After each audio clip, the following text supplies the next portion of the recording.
DxO have just released version 9.6 of the Photolab software. So in this video, I'm going to go through these major enhancements that will really improve your image quality and your workflow.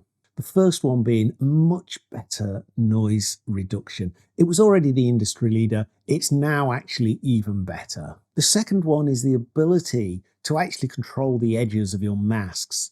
I mean, it doesn't create halos like others anyway already, but now we can really control the edges of the masks.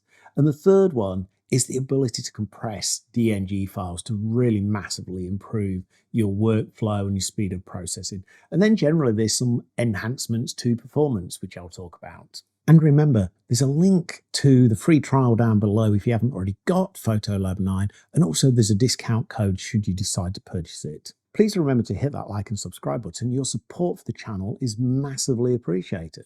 Right, let's dive into the product and go through each of these in detail. So first, let's take a look at the noise reduction. Previously, the DeepPRIME XD option you can see here was limited to Fuji's X-Trans, but now they've changed it to also cover the bias sensors, which means Sony, Canon, Nikon, Lumix, etc. all have access to the DeepPRIME XD. Right, so let's apply DeepPRIME XD to this image. Look at the immediacy of the response and the improvements it's made. Let's zoom into 100% now, and we'll do a comparison of our original image.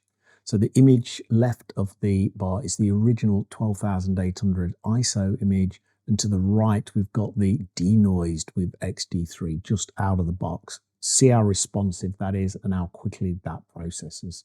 If I really want more detail, I can go into the advanced settings and I can force more details. I'm going to go all the way to 100. I wouldn't normally do that, but I just want to make sure it comes through on YouTube. Let's do a final check now, 200%. Just look at the detail in the eye that it's recovered. We've got the left-hand eye, the right-hand eye, the details, the highlights, the texture of the iris of the links as well. And it really is like your camera has just had a sensor upgrade. And I'm now going to use this same image to show you the enhancements to the masking as well.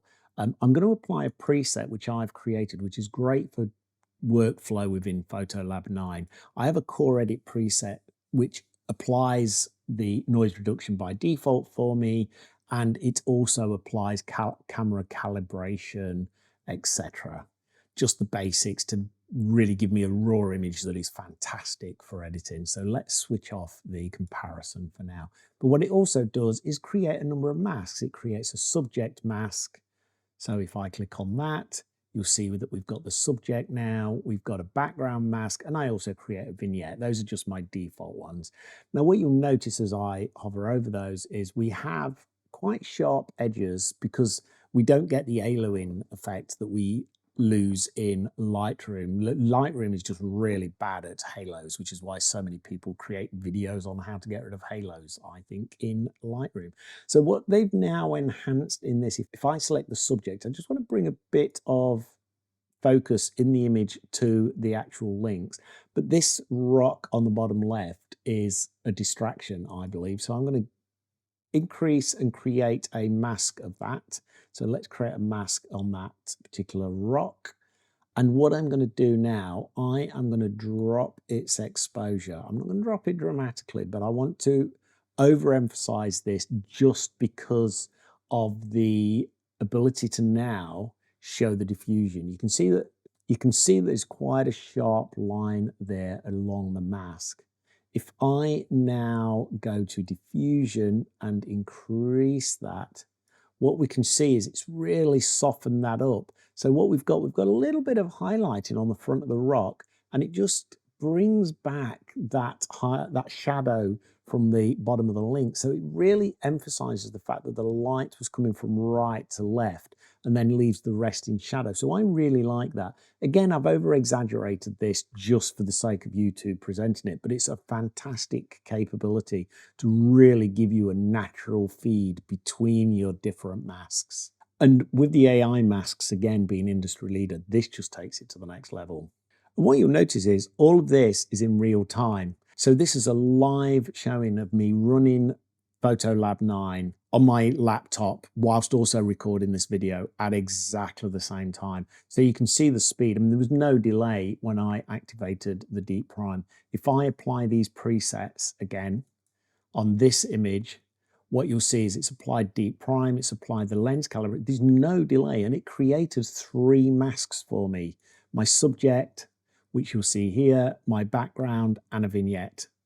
And that was just so instantaneous. The performance improvements are absolutely stunning in 9.6. And this is another image from my links video, which feel free to check out after this. So let's go back to this one. And now what I want to do is an export. So I've selected DNG output for this particular file. You'll see now there's a new option, no compression, and also high fidelity compression. So let's export both, and then we'll take a look at the 2 files to compare them. Let me do another export. That was the first export, and now I will do the high fidelity export. So let's quickly now go to the photo library. You can see we've got our original one there. I'm going to filter this. That's our original raw file.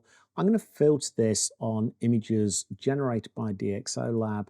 And there you can see that we've got our 2 DNG files. If I right click on that one and do image properties, you can see that the full DNG file is 114 megabytes and the compressed one is just a mere 28.3 megabytes. Here we've got the reference image on the left, which is the uncompressed DNG file. And on the right, we've got the compressed. Let's zoom this in to 100%, because that's really what it's all about. Look at the detail. There is no noticeable difference between those two. I'm going to really zoom in now, because I'm going to show you that the compressed version is absolutely on it. So the one on the left is uncompressed. The one on the right is compressed. There is virtually no difference. I can't discern a single difference between those two, and that's at 200%. I'm really going to push it now. Let's take it into 400%. I can't discern a single bit of difference between those two. I'm looking at the highlight, the catch light in the eye. No difference, right down to the pixel level at 400%. So basically, you may as well just compress your DNG files now going forward. This will not only save you massive disk space, but it will actually massively increase the speed of your processing. Is it worth it? Well, if you've already got Photolab 9, just download the update and you'll really notice the difference. If you haven't got Photolab 9 yet, then this should really convince you, because the actual final image quality after your post-processing and your editing is far superior.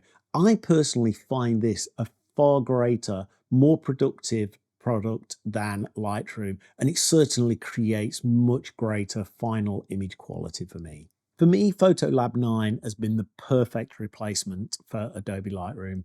I now never use Lightroom. I only ever use Photolab 9 for all my image editing and workflow processes, because it just creates much better final image quality results for me. So do check out the free trial and the link in the description. And also, if you do decide to purchase, use that discount code. You won't regret it.